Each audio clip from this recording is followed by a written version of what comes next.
Welcome back to The Fresh Dish. It's week 8 of Dancing with the Stars, so another exciting week. And here at The Fresh Dish, we're excited because we have our guest co-host, Dawn, for the very first time. Yay. Welcome. I'm excited to be here. Thank you so much for having me. Hey. No problem. I've been begging them to have me for weeks, and they finally gave in. Week 8. Yeah, week 8. No, we're excited to have you.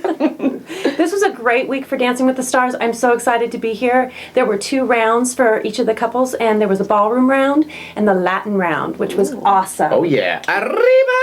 I say. Hey, guys, and if you're waiting for those farewells, please be patient, all right? We're really busy over here at DanceDish.com. We've got, America's Best Dance Crew. No, we don't. No, so you think you can dance. So you think you can dance and Dancing with the Stars all happening. But we also have an interview lined up with We Are Heroes pretty soon, I think, right? We have a lot of stuff going on. A lot of stuff going on at Dance Dish, all right? But let's get started, if we can, on the ballroom round. And we started out with Maya and Dmitry. Woo! And I'll tell you what, they were talking this and that, I don't know what, about the how versus the wow and all that stuff. And all I really got to say is this. When it comes down to being technical, right? I mean, you got 2 boxers in the ring, and you're judging technicality because they're both so even. When one throws a knockout punch, you don't really bother asking how they did it. You just count.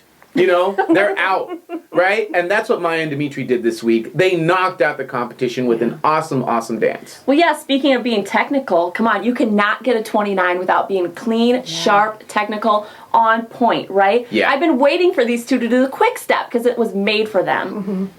And they gave him what Len wanted. He wanted a simple routine that was really, really technical, and that's what they did. I mean, it was beautiful, I thought. I thought it was a great routine. Oh, what about that Dude Ranch thing? What was that about? I'm not sure why they went to the Dude Ranch. I think they wanted to just get away and relax, but it really had nothing to do with their dance. So I think it worked, whatever. Yeah, maybe they're trying to get the country vote. You know what I mean? Because the CMAs, they were pretty much plugging that the whole night. So maybe that's what it is. Yeah, Dude Ranch not really making much sense. And another thing that's starting to bug me and not make any sense is Aaron and Karina. Not them as dancers, but the way the judges are treating them. Obviously, it's affecting Aaron's intimacy because they keep picking on him.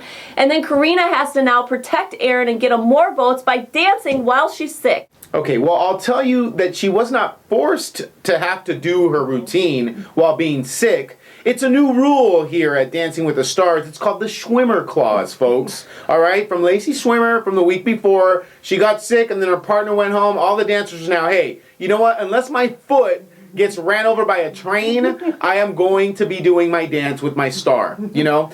Here's the one thing, though. I thought they did a pretty good dance. But Carrie Ann always seems to give the same note, and she says your foot was off the floor. You know what, Carrie Ann? My foot is off the floor right now, all right? And it's about to kick you in the butt. You get a 7. Yeah, 7. 7.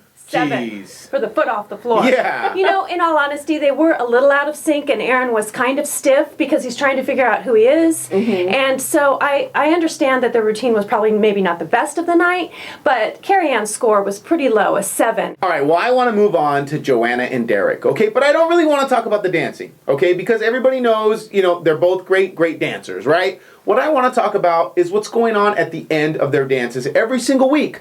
It seems as though the star should be the one that gets interviewed, right? I mean, let's, just be clear here. Joanna is the star. Or she's not the pro, obviously. Derek is. But Derek seems to be the one that kind of takes over the interviews every week. So what's really going on here? Does he have a bigger fan base than Joanna does? I mean, I think personally, if you were to ask 100 random people who Derek is, maybe 30 of them would know. I mean, obviously all the fans would know, right? But then if you were to ask like 1,000 dudes who Joanna is, I think they would all know. But maybe those dudes aren't voting, and maybe the people that watch the show that know Derek are. I don't know. That's just my question this week. Ernie, does he not have this all wrong, Dawn? I think he has this wrong. I think he has this very wrong. Derek has a huge fan base. He has huge eyebrows. Okay, come on. It's Dancing with the Stars, but you could not have a show without the pros dancing. Right. And people come back season after season to follow the pro. They vote for the star that their favorite pro is dancing with, right? Right. And I think even last season, the fans picked Derek and his sister to do the actual one of the dances. That's true. So That's true. both of them had a huge fan base. But if your theory was correct, the same dancer would win every season. Because their fan base wouldn't change, right? Right.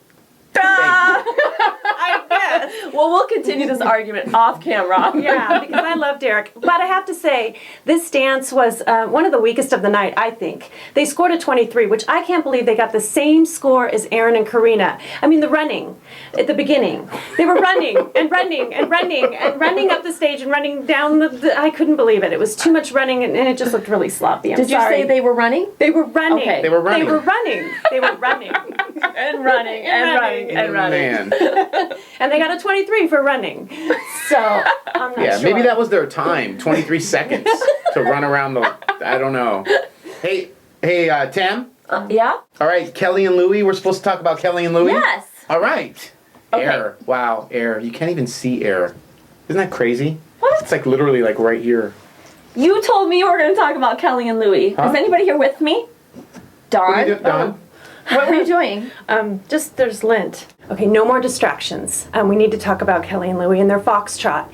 I love Kelly. I think she's awesome. And once Louie put all of her stuff in a box and locked it up and put the key around his neck, she was focused. And what I love so much about Kelly is that she's genuinely excited after each dance, and she takes in the judges' notes, and she is just. She was dreamy in this foxtrot. Absolutely dreamy. I love Louie, don't get me wrong, but Kelly, oh, Kelly. You know, you have taken us on a journey all season long. It's a journey of watching you mature into a woman. And that smile of yours just makes me want to have fun and be there with you. And you know what else it makes me do? It makes me want to pick up that phone and vote. All right? Now that Chelsea and Louie are gone, you are my new number one. All right, Kelly? I hope you go all the way. Wow, bold statement. Yeah. But you know, they have been our favorites week after week here at the Fresh Dish. And another two are Donny and Kim. Mm-hmm. You know what? They get our attention every week and they continue to step it up. And this is what I love about Donny, is he's so real, right? He's honest. He's like, you know what? He kind of had a lot going on. He's going back and forth to Vegas, doing a show, doing the Dancing with the Stars, all this stuff. And he says, you know what? I think this week I need to push a little reset button. I need to refocus. I need to get back on track. And he was, you know, upfront with us about that. Right. Yeah, it was really touching, you know? And then after he did his little Viennese waltz, I have to honestly say, during the actual dance, I was a bit taken away, you know? I mean, Kim is such a great dancer. You know, she's a wonder from down under. And what I love about her is that she lets Donny just be Donny and just, the dance was so good. Yeah, they all understood what you just said. Should I be sympathetic? Oh, sorry. I think what he's trying to say is that this was a beautiful waltz and that Kim absolutely was stunning and the choreography was beautiful and Donny was really just present in this dance and he was a great partner for Kim.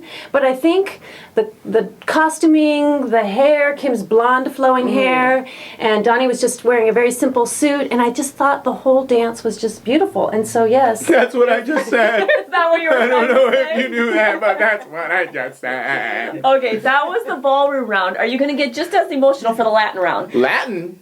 Hey, that's me.